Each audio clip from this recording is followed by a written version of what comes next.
All right, so I'm going to do the kata today. The term kata comes from martial arts. It's a set of well-defined movements that you practice over and over again so that it becomes ingrained. You can do the movements without thinking about it. The same thing applies to a coding kata. You solve a problem or go through a set of coding practices over and over again until it becomes natural and you just do it without thinking. What we do here, what most coding katas nowadays do, they go through the TDD, or TDD kata, they go through a strict TDD cycle, and that's what we do here. So the kata I'm going to do is the Roman numerals kata, specifically the half of converting number to Roman numerals. Some of you might remember Brian did this kata, a month and a half ago or so. I'm going to drive out a slightly different algorithm than he did. So to start, and I actually have acceptance tests for this, written in Cucumber, which of course won't run yet, but we'll use that to know when we're done. So I'm going to actually do this as a method on integer.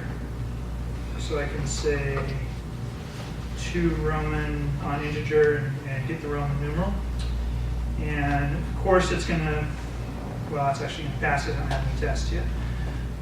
So we'll start with the simplest test probably. Actually, the simplest would probably be 0, but the Romans didn't have 0 yet, so I'm not going to do 0. Oops. I need to describe that. I guess I could specify that. Yeah. Specify. So I'm going to expect, if I call 1.2 Roman, I want that to be 5.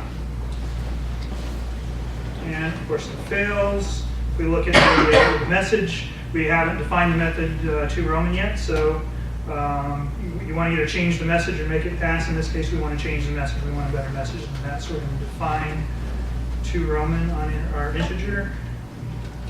And now we've changed the message. This is a more helpful message. It tells us what we need to do to make this pass. It expects I, so we put that in there, and it passes. All right. Obviously, we're not done yet. All we can convert is 1 right now. So at this point, a lot of people would probably go on to 2. But one of the things with test-driven development, it works really well if you always choose your tests so that they make the simplest possible transformation in your code. Brian has mentioned this before as what's called the transformation priority premise, I think is what it's called. So Bob Martin came up with it. But so the simplest next test would actually be for 5. Here, so we're going to test 5 because it's just another single letter. It's just a different letter. So we're going to expect 5 to Roman to EQV. And of course that's going to fail because right now all we're doing is just returning I. So we need to add some logic in here, return I if our number is 1. Does everybody understand what's going on with self here? Because I'm actually defining 2 Roman on the integer class itself. The integer, the number is self. So that's why I'm referring to it as self here. So if self is 1, we return I, otherwise just D. And now it passes. And then, of course, we're not done yet. We also need to do 10.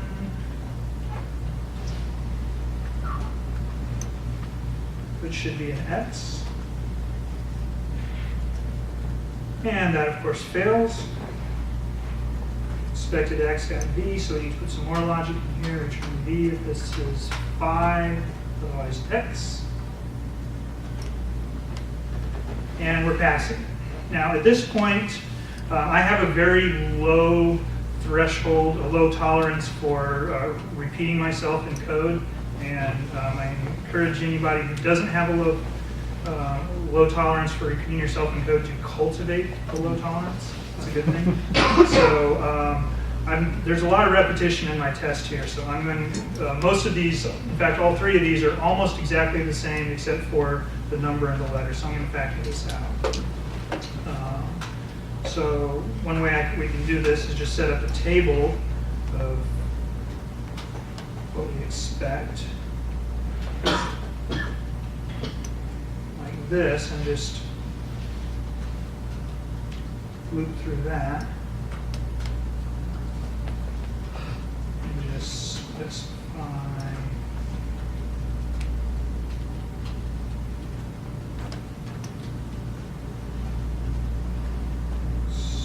that.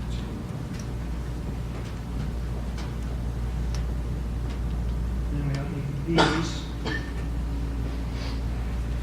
And that's equivalent, and it's a lot easier to add more cases. So I'm going to go ahead and add 50 here, which should be L, if I'm not mistaken. Yep.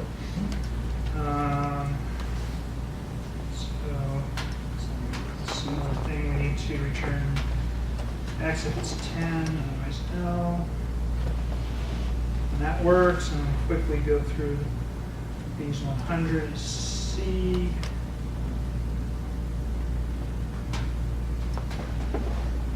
I need to fail before I go and implement it. There we go.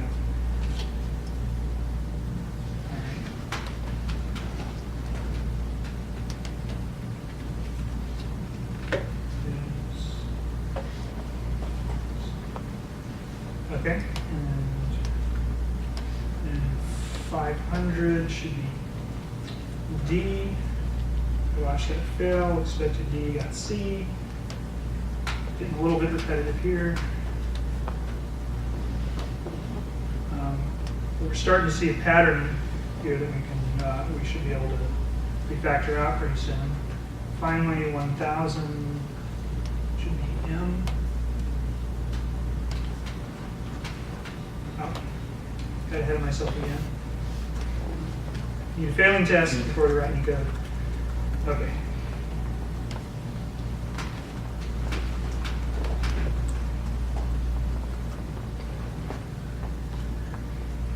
All right, so now we've got all of the single letters implemented, but this is not much of an algorithm here on the left. We can do better than this.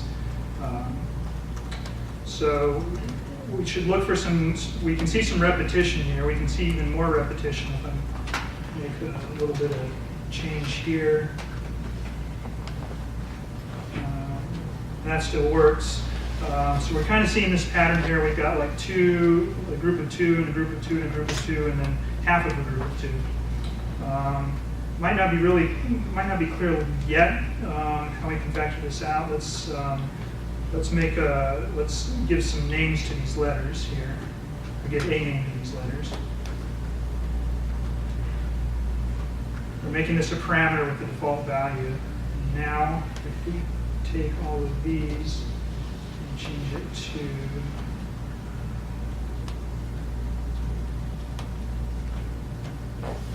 like that, still works, and we're starting to get something a little closer to where we can capture it. Despite what you may have heard on Twitter about programming not being math, programming is math. As a programmer, you should know math. And you should be able to see that we see this 1, 5, 1, 5, 1, 5, 1, and all we're doing is adding zeros, and basically we're multiplying by 10, and we can get back to 1, 5, 1, 5, 1, 5 by dividing by 10. So this is actually, so for example, we could change these to say divided by 10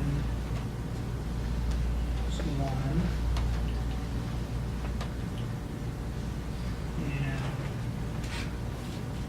Actually, I could have done that on all of these. I could have just dropped off a 0 like that. And then we can go a step further here, divide by 10 again, and drop off another 0. And then on this this last one, divide by 10 once more. Oops. Once more. And it still passes, and now it's getting a little bit more, easier to see what we can do here. But we've still got these letters here, which don't quite group themselves into 2, 2, 2, and half of 2 yet. So one thing we can do,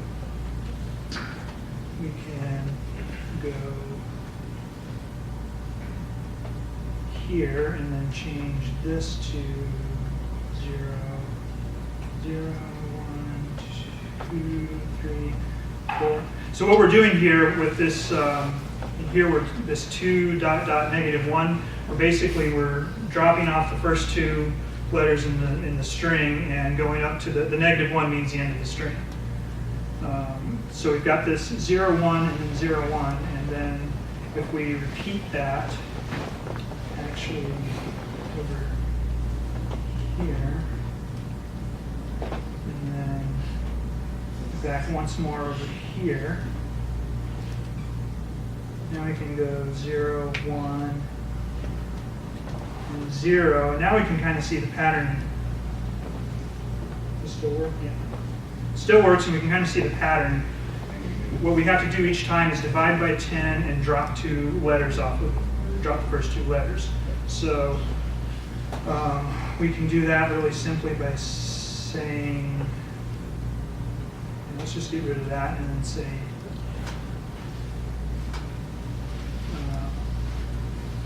what we were doing here, 2 to negative 1, drop 2 off of the letters. And we want to do that on self-divided by 10. And it still works. Now we've got a bit of an algorithm here. But obviously we're still not done. If we run our acceptance tests, a bunch of them fail. In fact, only 7 passed. Only these 7, as is expected. All right. So what's the next? What's the next most complicated? We've got all of the single letters. So the next most complicated thing is 2 letters. So a 2 is not going to work. If we look at the message, we get this undefined method subscripting for nil. What's happening here is we actually don't have a case for 2. We keep dividing by 10, so as we recurse through this, it's never going to equal 2, and it's going to keep going until we run out of letters. Fortunately, when we run out of letters, we get a nil back so that we break out of the infinite recursion by exception. But we don't want to do that, so let's fix this. So by giving ourselves a case for 2, and it works. Obviously, that's not correct, so we want to drive out the real solution with a similar example. 20 is 2 x's, and that's going to fail. Instead of 2 x's, we got 2 i's again. So we can clearly see the problem is here that we shouldn't be using these letters literally. We should be pointing them out of letters. So we should be taking the first letter twice. If it's 2, and that works. Next, let's go on to 3. So with 3. Again, we get this exception because we don't have a case for 3. So let's add a case for 3. Type.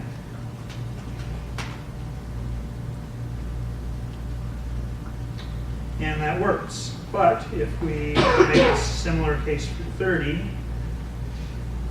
again it fails similarly to how it failed before because we need to abstract this and do letter 0 3 times.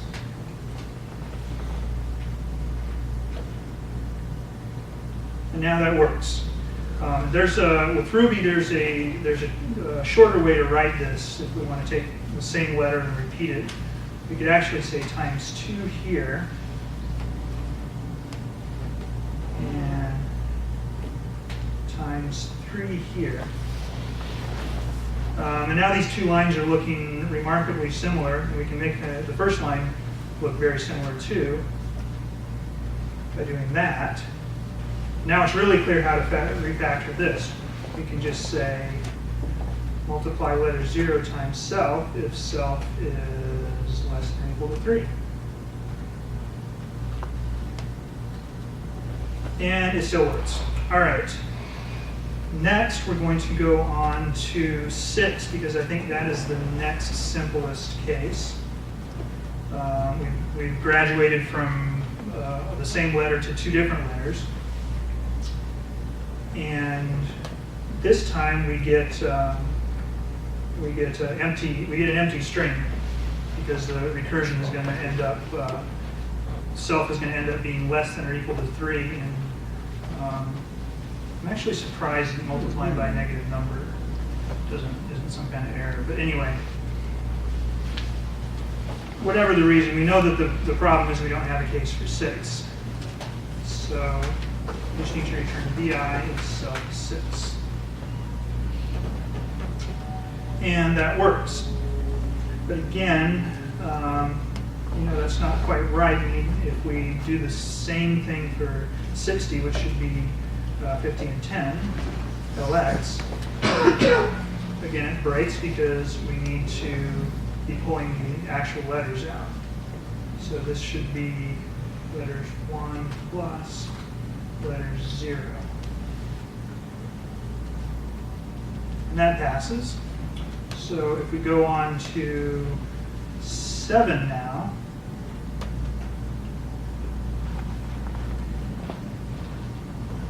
again, that's going to fail because we don't have a case for 7.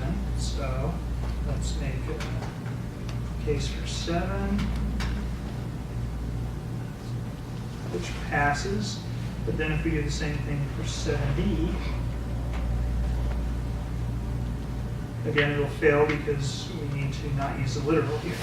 We want letters 1 plus letters 0 plus letters 0. Some of this is starting to look familiar.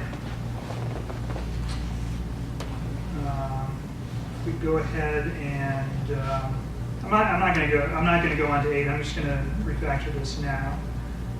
We can see this is actually times 2, and this is times 1. So at this point, if it's at this point, what we're doing for 6 and 7, we're multiplying it times self times the number minus 5, basically.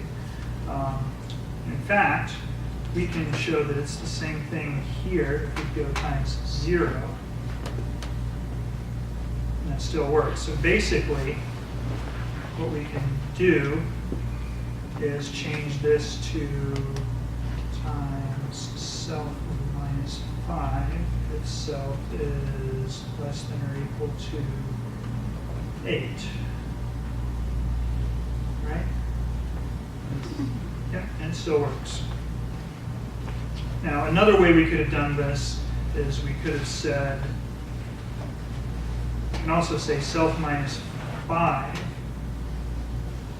to Roman, and you have to pass letters. Because that's actually, we were just repeating this logic right here.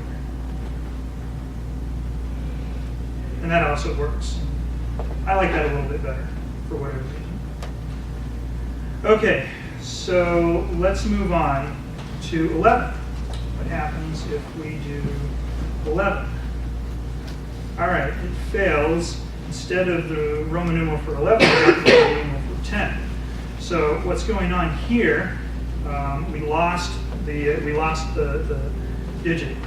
This is the first time that we've had basically 2 digits other than 0 in the Arabic numeral. So what's happening here is when we divide by 10, we're losing the remainder. So this is the first case where we've actually had a remainder. So one way we can deal with that is we can try saying letter 0 times the the remainder of self divided by 10. That looks kind of funny. Stick together like that. And that works for 11, but it won't work for, what's a good way to show that failing? Maybe 15. It's 15, it should be x and v. And what we actually get is x and a bunch of i's. So, which you could interpret it as 15, but it's not the right way to write it. So what we really need to do is actually take the remainder and convert it to a Roman numeral. Fortunately, we have an algorithm to do that.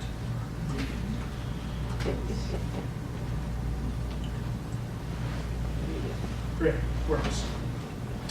All right, so now, at some point, the Romans decided that it was a bad idea to repeat any letter more than 4 times, or more than 3 times. So they had to come up with a way of writing 4, for example.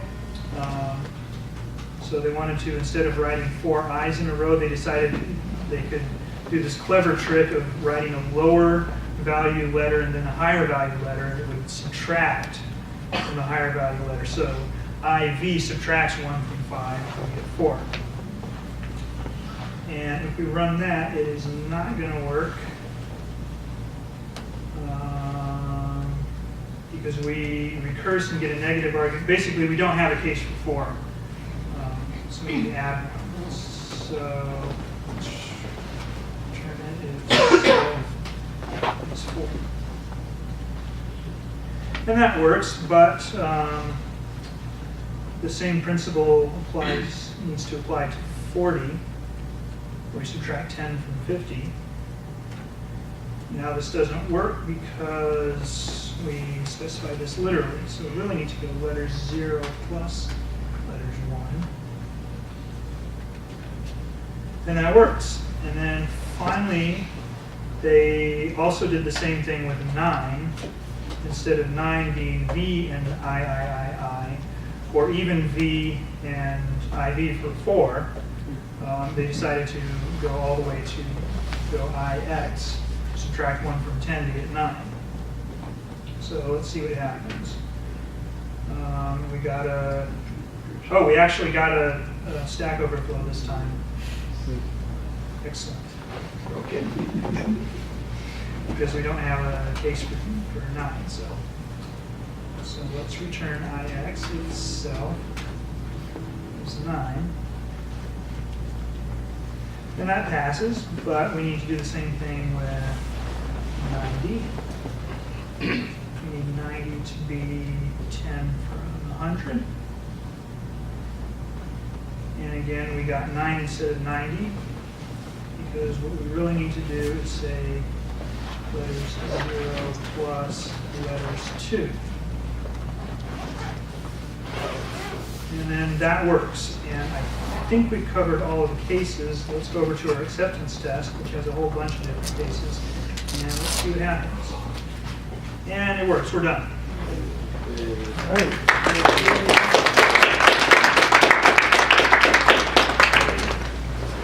All right. Questions, comments, Nick? Is 99 written IC or CIX? 99 is written. I see. It's more or less than 100. It's XCIX. Okay. I might even have 99 in here. No, I have 94 XCIV, but yeah. Test it out, right? Get a test.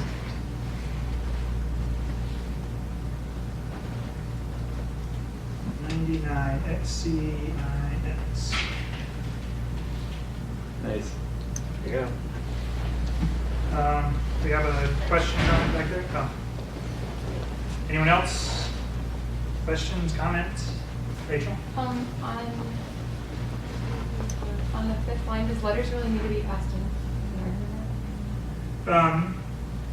Yes, because it might not, when we're recursing, we don't want it to take the default value. Letters might actually start with X, or it might start with C, or it might even just be M. Oh, okay. That was gonna be my question, Okay, but, right. so yeah. So yeah, if we don't pass in letters here or here, yeah, we'll get some failures. A really small comment, you were surprised that it didn't fail because you thought there was a negative number, but I think it was just 0. Oh, it was 0? Okay. Yeah, that would be why. I have a question. Yes. Does anyone know of an example of Roman numerals in programming being actually used for something? Displaying Roman numerals. Because To tell the head of the Super Bowl what the next one Yeah, I is. was going to say something I about assume the they just Super do Bowl. that one by hand. No, each they're- time. Probably an No one incredibly who's long affiliated with the list. NFL knows. They just pay the program. Maybe someplace there's some software for automatically stamping keystones Like in maybe- buildings. And Microsoft Word must do it to Oh, generate The headings. indentations and people like outlines. Oh, yeah, of course. those. Yeah, Yeah, right, yeah. give them- Did you do that for a I was website? thinking the Oh, Super right, Bowl. outlines, yeah, of course. I was thinking the Super Bowl search engine. CSS also. Of course, if you ever need to move your wall. Oh yeah, CSS Right. supports that. All right. Great. Anything else? All right.